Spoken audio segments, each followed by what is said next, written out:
కష్టపడి పొగాకు పంటను పండించి గిట్టుబాటు ధర లేక దిక్కుతోచని పరిస్థితిలో మాకంటూ ఎవరైనా అండగా నిలబడతారా అన్న వెంటనే మీరు గుర్తొచ్చి ఈ 5 జిల్లాల నుంచి కూడా రైతన్నలో సమస్యలు చెప్పుకోవటం కోసం మీ ముందుకు వచ్చామన్న మా జంగారెడ్డిగూడెం ఏలూరు జిల్లా ఎన్ఎల్ఎస్ అన్న నార్థరన్ లైట్ సాయిల్స్ అన్న మా సాయిల్స్ మాది మెట్ట ప్రాంతం అన్న.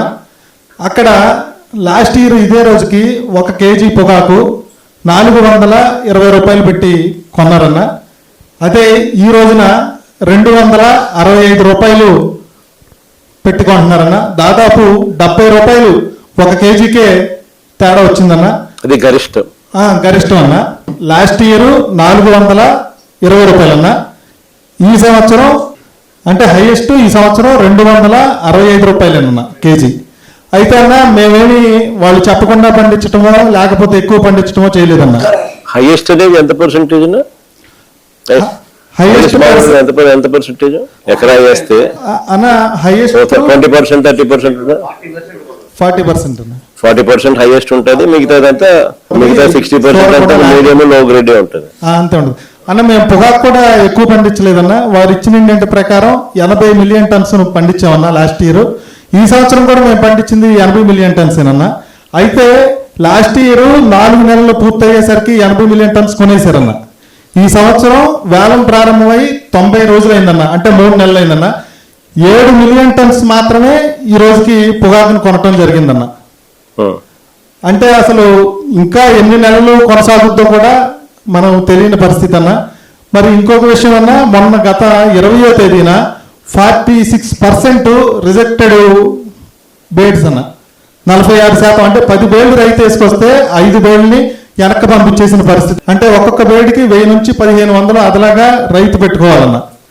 అది కూడా మాకు గిట్టుబాటు ధర లేక కేజీకి లాస్ట్ ఇయర్ కంటే 80 రూపాయలు నష్టపోయి మళ్ళీ ఇది కూడా అదనపు ఖర్చు అన్న.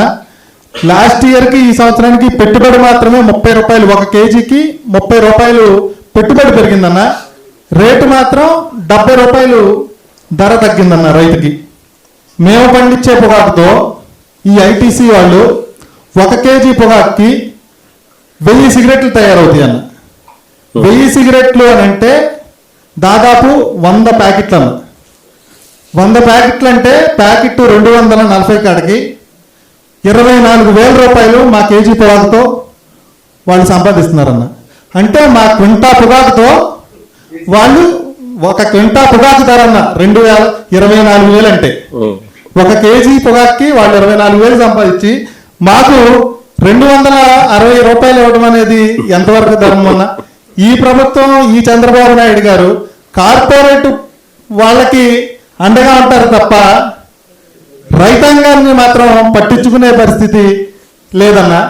మీరు ముఖ్యమంత్రిగా ఉన్నప్పుడు అన్న ఈరోజు అన్న చెప్పినట్టు యూరియాకి మందు కట్టల దగ్గర, మందుల షాపుల దగ్గర బార్లు తీరుంటున్నారు కానీ మద్యం షాపుల దగ్గర మాత్రం ఎక్కడ మనుషులు కనపడట్లేదన్న.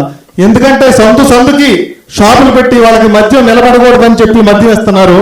మా రైతన్నలు ఏం పాపం చేసుకున్నారని మా డబ్బులతో మేము మందు కట్టలు కొనుక్కోవడానికి వెళ్ళినా ఒక యాప్ క్రియేట్ చేసి నీకు 1 కట్టే, నీకు అరకట్టే అని చెప్పి మాకు అలాంటి పరిస్థితులు వస్తున్నాయన్న.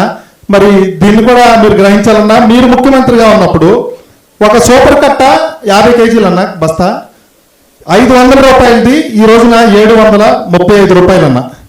ఒక ఎంఓపి అన్న పొటాష్ కట్ట 1550 రూపాయలు ఉన్నది మీరు ముఖ్యమంత్రిగా ఉన్నప్పుడు. ఈరోజు 200 రూపాయలు అన్న. ఒక 2028 1700 ఉన్న మందు కట్ట 2450 రూపాయలు ఉన్నా. అమోనియా 900 ఉన్నది 1400 రూపాయలు ఉందన్న. ఈరోజు దాదాపు సగానికి సగం పెరిగిపోయినాయి అన్న కొన్ని కట్టలు. 2020 అయితే 1350 రూపాయలు ఉన్నది, ఈ రోజున 1800 రూపాయలు అన్న. అటు గిట్టుబాటు ధర లేక ఇటు మెన్యూరు రేట్లు కూడా పెంచేస్తే రైతన్న ఎలాగా మనుగడ సాగిస్తాడన్న. ఎన్నికల ముందు మా రైతాంగం కూడా కొంత తప్పు చేసామన్నా ఆ తప్పుకి సరిపడా శిక్ష మేము అనుభవిస్తున్నామన్నా దాన్ని మీ ముందు చెప్పుకోవడానికి నిసిగ్గా మీ ముందు చెప్తున్నామన్నా. కానీ మళ్ళా ఈ పొరపాటు చేయమన్నా మళ్ళా ఆంధ్రప్రదేశ్ రైతాంగం అన్నదాత హ్యాపీగా ఉండాలంటే మళ్ళా వైఎస్ జగన్మోహన్ రెడ్డి గారు ముఖ్యమంత్రి అయితేనే రైతన్న హ్యాపీగా ఉంటాడని మేము అందరం కూడా ఎదురు చూస్తున్నామన్నా. ఇంత చక్కటి అవకాశం ఇచ్చినందుకు మీకు ధన్యవాదాలు తెలియజేస్తున్నాను.